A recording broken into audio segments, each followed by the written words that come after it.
تو حضرت میسرہ نے حضرت خدیجۃ الکبریٰ رضی اللہ تعالی عنہا کو یہ سارے واقعات بتائے، آپ کی دیانتداری کے، آپ کی امانت کے، آپ کے جناب کیا کہتے ہیں کہ نبی کریم صلی اللہ علیہ وسلم کے معجزات بتائے کہ آپ پر بادل سایہ فگن ہو جایا کرتے تھے، آپ پر فرشتے چادر تان لیا کرتے تھے تاکہ آپ کو گرمی کا احساس نہ ہو۔ تو حضرت خدیجۃ الکبریٰ رضی اللہ تعالیٰ عنہ کے دل میں آپ کی محبت پیدا ہوئی اور آپ نے یہ خواہش کا اظہار کیا کہ میری نبی کریم صلی اللہ علیہ وسلم کے ساتھ شادی ہو جائے۔ پھر آپ نے نفیسہ کے ہاتھ ہی پیغام بھیجا کہ جو نبی کریم صلی اللہ علیہ وسلم کو یہ میری خواہش کا اظہار کرو کہ میں آپ کے ساتھ شادی کرنا چاہتی ہوں۔ یہاں میں دو چیزیں عرض کرنا چاہتا ہوں، جیسے میری اس عزیزہ نے بھی آپ کے سامنے بیان کیا کہ آج کل کے معاشرے میں یہ برا سمجھا جاتا ہے کہ کوئی لڑکی والے لڑکے کو پیغام بھیجے کہ ہمیں اپنے لڑکے کا رشتہ دے دو۔ آج کل کے معاشرے بالکل میں ایسے ہی یہ برا سمجھا جاتا ہے، لیکن دیکھیں حضرت خدیجۃ الکبریٰ رضی اللہ تعالی عنہا خود پیغام بھیج رہی ہیں، خود پرپوز کر رہی ہیں، خود نبی کریم صلی اللہ علیہ وسلم کو شادی کے لیے تجویز پیش کر رہی ہیں کہ میں آپ کے ساتھ شادی کرنا چاہتی ہوں۔ دوسری بات یہ ہے کہ اس وقت نبی کریم صلی اللہ علیہ وسلم کی عمر مبارک 25 سال ہے، حضرت خدیجۃ الکبریٰ رضی اللہ تعالی عنہا کی عمر 40 سال ہے، اور اس سے پہلے نبی کریم صلی اللہ علیہ وسلم کی شادی سے پہلے حضرت خدیجۃ الکبریٰ رضی اللہ تعالیٰ عنہ کی 2 شادیاں ہو چکی تھیں۔ آپ کے دونوں جو خاوند ہیں وہ انتقال کر چکے تھے، اور ہمارے معاشرے میں یہ بھی برا سمجھا جاتا ہے کہ کسی کو کوئی طلاق ہو جائے۔ بالکل ایسے یہ بڑا اچھا آپ نے کہا، طلاق کو بڑا معیوب سمجھا ہے۔ قطع کلامی کی معذرت، اس وقت ہمیں براہ راست ناظرین کو لے کر جانا ہے۔ پی ایم ایل این کے رہنما شاہد خاقان عباسی صاحب اس وقت میڈیا سے گفتگو کر رہے ہیں۔ اس کو ختم کر کے اس کے جو اہلکار ہیں جنہوں نے لوگوں کو لوٹا ہے، ظلم کیے ہیں، وہ ان کا احتساب کیا جائے۔ نیب کا چیئرمین یہ بتائے کہ اس نے اپنے دور کے اندر اور پچھلے 23 سال میں نیب نے کتنے سیاستدانوں کو پکڑا ہے، کیا برآمدگی ہوئی ہے، اور کون سے مجرم کہلائے ہیں، کیونکہ یہ نیب کا چیئرمین وہ آدمی ہے جو مکمل طور پر عمران خان کے قبضے میں تھا، انسٹرکشنز لیتا تھا، ایک وزیر عمران خان کے دفتر میں بیٹھا ہوا تھا جن کو احکامات جاری کرتا تھا، کس کو گرفتار کرنا ہے، کس کی بےزتی کرنی ہے، کس کے خلاف کیا کارروائی کرنی ہے، کس کے خلاف جھوٹے مقدمے بننے ہیں۔ اور یہ وہ نیب کا چیئرمین ہے جو عمران خان کی حکومت کی کرپشن پر خاموش رہا۔ ایک انکوائری، ایک انویسٹیگیشن، ایک ریفرنس فائل نہیں ہو سکا، جبکہ سینکڑوں ارب لوٹنے والے کابینہ کی ٹیبل پر بیٹھے تھے۔ تو آج احتساب جو ہے وہ انشاءاللہ نیب کا ہوگا۔ ہم کسی کے خلاف کوئی انتقام نہیں لینا چاہتے، جو کچھ اس نیب میں ہوا ہے وہ حقائق عوام کے سامنے رکھیں گے۔ ملک کے اندر احتساب کا نظام موجود ہے، اگر آپ نے واقعی احتساب کرنا ہے کوئی مشکل کام نہیں ہے، لیکن اگر آپ نے سیاست کھیلنی ہے تو پھر نیب کا ادارہ ہے۔ جناب بھائی صاحب کیا کہیں گے؟ عمران خان صاحب کہہ رہے ہیں بدھ کے روز پھر وہ پبلک میں جائیں گے، پشاور کا رخ کریں، بتایا جائے کتنے دنوں کی حکومت ہے؟ اپوزیشن کہتی ہے چند دنوں کی، ہفتوں کی، کیا ہے اسٹریٹجی؟ حکومت جو اپنی مدت پوری کرے گی؟ جی، یہ حکومت اپنی مدت پوری کرے گی۔ عمران خان صاحب سڑکوں پہ پھرتے رہیں، جو انہوں نے ملک کے ساتھ کیا ہے، ہماری یہ کوشش ہوگی کہ ان حالات کو بہتر کیا جائے، اور یہ جو کرپشن اس ملک کے اندر ہوئی ہے ہم اس کی حقائق عوام کے سامنے رکھیں گے۔ ہم نے کسی کو گرفتاریاں نہیں کرنی، بڑا آسان کام ہے۔ آج بھی نیب موجود ہے، آج بھی سارے وزیر کر انہی حکومت خانوں میں ہوں گے جہاں ہم نے وقت گزارا ہے، کوئی بڑی بات نہیں ہے۔ یہ جو کمزور آدمی ہوتا ہے، جس طرح یہ چیئرمین نیب ہے، یہ سب سے پہلے عمران خان کے لوگوں کو پکڑے گا، لیکن ہم اس کام میں نہیں پڑنا چاہتے، یہ ہمارا طریقہ نہیں ہے۔ ہم نے ہمیشہ وقار کے ساتھ، دوسروں کی عزت کے ساتھ سیاست کی ہے، شرافت کے ساتھ سیاست کی ہے۔ جو کچھ پچھلے 4 سال میں ہوا وہ حقائق انشاءاللہ عوام کے سامنے رکھیں گے. ایک مثال میں ہمیشہ دیتا ہوں, جس وزیر اعظم کی سوچ یہ ہو, جس کی کابینہ کی سوچ یہ ہو کہ رانا ثناء اللہ پر 15 کلو ہیروئن ڈالیں, اس کے علاوہ کوئی ثبوت پاکستان کے عوام کو چاہیے؟ جس کے وزیر, جس کے مشیر لوگوں کے اوپر ہیروئن ڈالیں, اسمبلی کے ممبران پر ہیروئن ڈالیں, اس شخص کی, اس انسان کی, اس حکومت کی سوچ کیا تھی؟ یہ اللہ کا کرم ہے جس نے اس بدنیتی سے, اس خرابی سے, اس مجرم حکومت سے عوام کی جان چھڑائی.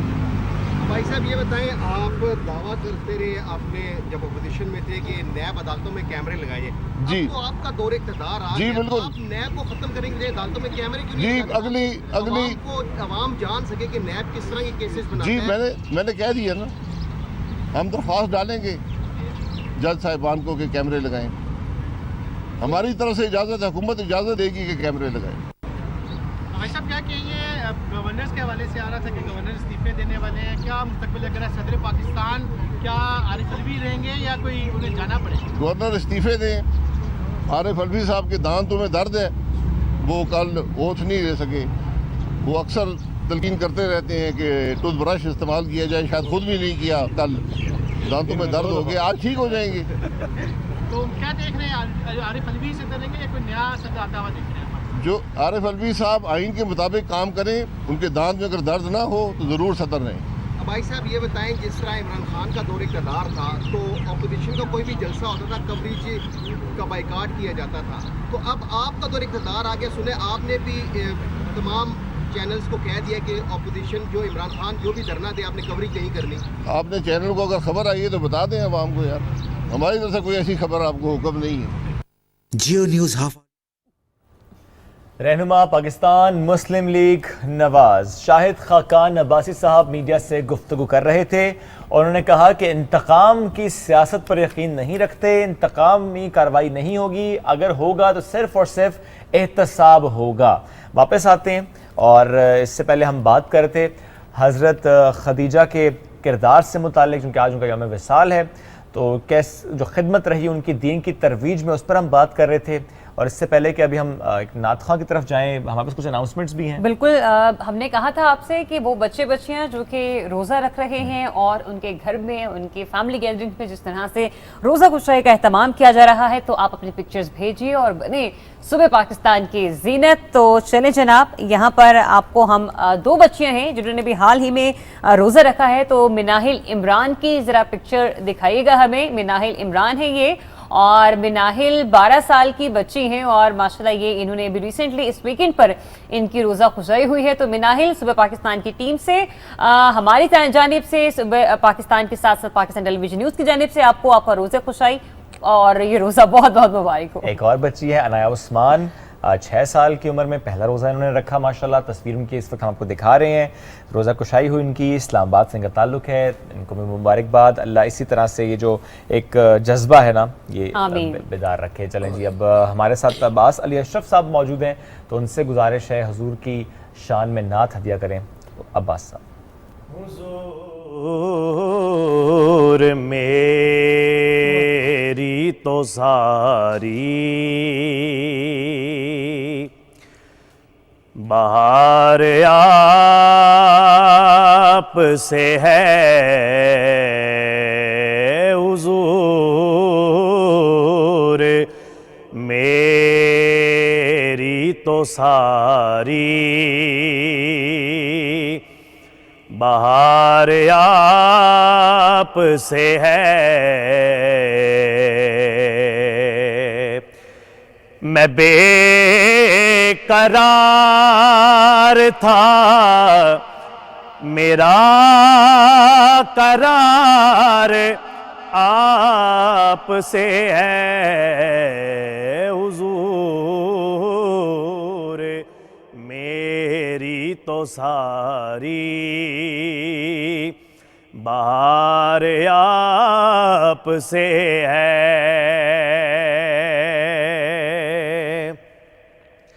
اور میری تو ہستی کیا ہے میرے غریب نواز، میری تو ہستی کیا ہے میرے غریب نواز، جو مل رہا ہے مجھے سارا پیار آپ سے ہے، جو مل رہا ہے مجھے سارا پیار آپ سے ہے، میں بے قرار تھا میرا قرار آپ سے ہے، حضور میری تو ساری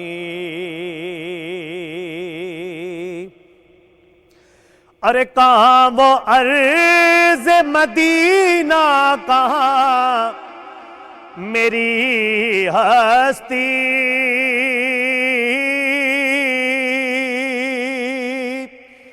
کہاں وہ عرض مدینہ کہاں میری ہستی، یہ حاضری کا شرف بار بار آپ سے ہے، یہ حاضری کا شرف بار بار آپ سے ہے، حضور میری تو ساری اور محبتوں کا صلہ ایسے کون دیتا ہے، محبتوں کا صلہ ایسے کون دیتا ہے، سنہری جالیوں میں یار غار آپ سے ہے، سنہری جالیوں میں یار غار آپ سے ہے، میں بے قرار تھا میرا قرار آپ سے ہے، حضور میری تو ساری بہار آپ سے ہے۔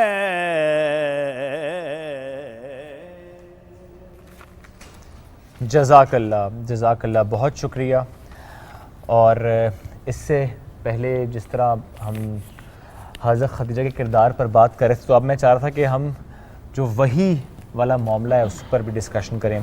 ناہیدہ صاحبہ، جب آپ صلی اللہ علیہ وسلم پر پہلی وحی نازل ہوئی، انہوں نے آ کے اپنی غمگسار بیوی حضرت خدیجہ کو سارا واقعہ سنایا، تو وہ جو واقعہ ہے وہ بھی تاریخ نے اپنے دامن میں سنہری حروف میں لکھا ہے۔ میں چاہ رہا ہوں ذرا وہ آپ بیان فرمائیے وہ سارا جی واقعہ۔ بالکل، حضور علیہ السلام وحی سے کافی عرصہ قبل جو تھے وہ غار حرا میں چلے جاتے تھے عبادت کے لیے، تو یہاں پہ بھی ایک بیوی کا رول کہ سیدہ خدیجہ الکبریٰ سلام اللہ علیہ کھانا بنا کے لے کے جایا کرتی تھیں، اور ایک ٹائم نہیں 3 ٹائم۔ اگر آپ کو حاضری کا شرف ملا ہوا ہے تو غار حرا جو ہے وہ کافی اونچائی پہ ہے، آپ کو اگر ایک ہائی سپیڈ میں بھی آپ لوگ جائیں تو پھر بھی 1 گھنٹہ نارمل لگ جاتا ہے اوپر جانے میں، سے تو زیادہ ہی لگ جاتا ہے۔ ہاں نہیں، اگر کوئی ینگ ہو، بالکل کوائٹ ینگ ہو اور سپیڈ مار کے جائے تو 1 گھنٹہ، ویسے 2 گھنٹے۔ تو وہ دیکھیں کہ کیسے آپ نے جو ہے اس وقت بھی حضور علیہ السلام کا خیال رکھا۔ اس کے بعد جب وحی نازل ہوتی ہے ایک بہت بڑا جو تھا، اور اس سے پہلے میں آپ کو یہاں پہ ایک چیز کوٹ کر کے میں ساتھ ہی ادھر واپس آ جاؤں گی کہ ابھی جو ہے حضور صلی اللہ علیہ وسلم جو تھے ان کا بھی اتنا چرچا نہیں ہوا تھا مکہ میں، تو اس سے پہلے یا پھر ولادت سے پہلے مکہ میں آپ کو پتہ ہے میلے کا ایک رواج ہوا کرتا تھا. تو ایک میلہ لگا تو جس میں سیدہ خدیجہ الکبریٰ سلام اللہ علیہ اپنی سہیلیوں سمیت وہاں پہ گئیں. تو تورات میں چونکہ حضور علیہ السلام کی آمد کا ذکر جا بجا تھا، تو وہاں پہ ایک تورات کا ایکسپرٹ تھا، تو اس نے یہ وہاں پہ پیشن گوئی کی کہ جو آخری نبی کی نشانیاں ہماری کتابوں میں ہیں وہ نبی اس دنیا میں تشریف لا چکے ہیں یا لانے والے ہیں، اور جو ان کی پہلی زوجہ ہوگی اس کا جو قدر و منزلت ہوگی، اس کا مقام بہت اعلیٰ و عرفہ ہوگا. تو حضرت خدیجہ الکبریٰ سلام اللہ علیہ نے اسی وقت ٹھان لی تھی کہ جیسے ہی اگر مجھے وہ زمانہ مل گیا کہ جب حضور علیہ السلام اس دنیا میں تشریف لے آئے تو میں ضرور ان سے نکاح کروں گی. اچھا، پھر جب وہ غار حرا والا معاملہ ہوتا ہے اور وہی حضور علیہ السلام پہ نازل ہوتی ہے، تو ایک تھوڑا سا وہ سائیکالوجیکل افیکٹ کہہ لیں، ایک انسانی فطرت کہہ لیں کہ حضور علیہ السلام گھر تشریف لاتے ہیں. اور یہاں پہ بھی ایک چیز جو مرد حضرات اسپیشلی سن رہے ہیں کہ حضور جیسی ہستی، حضور علیہ السلام جیسی ہستی، وہ آ کے اتنا بڑا معاملہ بھی کس سے ڈسکس کر رہی ہیں؟ اپنی بیوی سے ڈسکس کر رہی ہیں. وہ چاہتے تو اپنے کسی فرینڈ سے بھی ڈسکس کر سکتے تھے، باہر کسی مرد سے بھی ڈسکس کر سکتے تھے، لیکن انہوں نے پہلا معاملہ، وحی کا معاملہ کس سے ڈسکس کیا؟ اپنی بیوی سے ڈسکس کیا. اب آگے جو بیوی تھیں وہ بھی کوئی عام خاتون نہیں تھی. اچھا، یہاں پہ ایک انفارمیشن جو ہمارے ناظرین دیکھ رہے ہیں ان کے لیے کہ سیدہ خدیجہ الکبریٰ فصیحہ اور بلیغہ بھی تھیں. عرب میں یہ بہت تھا کہ فلاں کی فصاحت و بلاغت کیسی ہے، اور یہ جو مکہ سے دور بچوں کو بھیجا جاتا تھا پرورش کے لیے، اسپیشلی طائف اور دور کے علاقوں میں، تو وہ فصاحت اور بلاغت کے لیے بھیجا جاتا تھا. آج بھی جو عرب کے لوگ ہیں ان کو بڑا ہوتا ہے اپنی زبان کی فصاحت اور بلاغت کا. تو سیدہ خدیجہ الکبریٰ بڑی جو ہیں وہ ایک انتہائی اونچا سوچ رکھنے والی خاتون تھی. تو آپ نے بالکل بھی وہ گھبرائی نہیں، آپ اگر آگے سے ان کا حوصلہ مزید بڑھایا اور پھر ان کو اپنے کزن جو ہیں ورقہ بن نوفل، کئی جگہ پہ چچا بھی آیا اور کئی جگہ پہ چچا زاد بھی آیا ہے، ان کے پاس لے گئیں. اب بجائے اس کے کہ وہیں پہ وہ پریشان کر دیتی ہو یہ کیا ہو گیا، جس طرح ہم لوگ عام طور پہ خواتین کرتی ہیں، آپ نے اس کا سلوشن دیا حضور علیہ السلام کو. پھر صرف سلوشن نہیں دیا، فوراً سے کلمہ بھی پڑھا کہ سب سے پہلے یا رسول اللہ میں آپ کا کلمہ پڑھتی ہوں. تو یہ ہم خواتین کو اسپیشلی بہت بڑا کریڈٹ جاتا ہے کہ کلمہ جو سب سے پہلے جس نے پڑھا وہ کوئی مرد نہیں، حضور علیہ السلام کا کلمہ سب سے پہلے ایک عورت نے پڑھا. پھر حضور علیہ السلام کی اقتداء میں جب نماز پڑھی گئی تو جو سب سے پہلے مقتدیوں میں تھیں وہ بھی سیدہ خدیجہ الکبریٰ سلام اللہ علیہ اور مولا کائنات مولا علی شیر خدا ہوا کرتے تھے. یہ دو بندے ہوا کرتے تھے. تو اسلام پہ دو ہستیوں کے نا بہت احسانات ہیں، ایک سیدہ خدیجہ الکبریٰ سلام اللہ علیہ جن پہ ہم ابھی ڈسکس کر چکے، اور دوسرے جناب سیدنا ابو طالب علیہ السلام. اور ان دونوں ہستیوں کو پھر جو اللہ پاک نے ان احسان کا بدلہ چکایا، ان کو جو ریوارڈ دیا، ایک کو مولا کائنات مولا علی شیر خدا عطا کر کے، اور سیدہ خدیجہ الکبریٰ کو حضرت سیدہ کائنات فاطمہ الزہرا سلام اللہ علیہ عطا کر کے، کہ اب قیامت تک حضور علیہ السلام کی جو نسل پاک ہے، عام طور پہ تو لوگوں کی نسل بیٹوں سے چلتی ہے نا، لیکن میرے اور آپ کے نبی کی نسل بیٹی سے چلی ہے. تو وہ جتنی نسل پاک ہے وہ سیدہ خدیجہ الکبریٰ سلام اللہ علیہ کے بطن پاک سے ہے. اور سب سے بڑھ کے جو 12 امام ہیں، اور جو امام مہدی علیہ السلام جو قیامت بھی جو ہے وہ در ختیجہ اور در زہرا پہ ہاتھ جوڑ کے کھڑی ہوئی ہے کہ جب تک ان کے لال جناب مہدی علیہ السلام تشریف نہیں لائیں گے تو قیامت کی کیا مجال کہ وہ آ جائے. تو یہ سارے کریڈٹ جو ہیں یہ سیدہ خدیجہ الکبریٰ سلام اللہ علیہ کو جاتے ہیں. یہاں پہ بس چھوٹی سی بات، اور میں اپنے بات کو وائنڈ اپ کروں گی چونکہ آج یوم وصال ہے تو اس چیز کے بغیر بات مکمل نہیں ہوگی کہ جب شب ابی طالب میں آپ نے فاقے کاٹے، اور چونکہ آپ کی ایج بھی زیادہ ہو چکی تھی، وہاں پہ اتنی مشکلات دیکھی تو آپ بہت زیادہ بیمار رہنے لگ پڑی تھی، اور ساتھ ہی حضور صلی اللہ علیہ وسلم کی مصروفیت بڑھ گئی تھی. آپ جو ہے وہ بس تبلیغ میں بیزی ہو گئے تو آپ گھر میں بہت کم ٹائم دیتے تھے.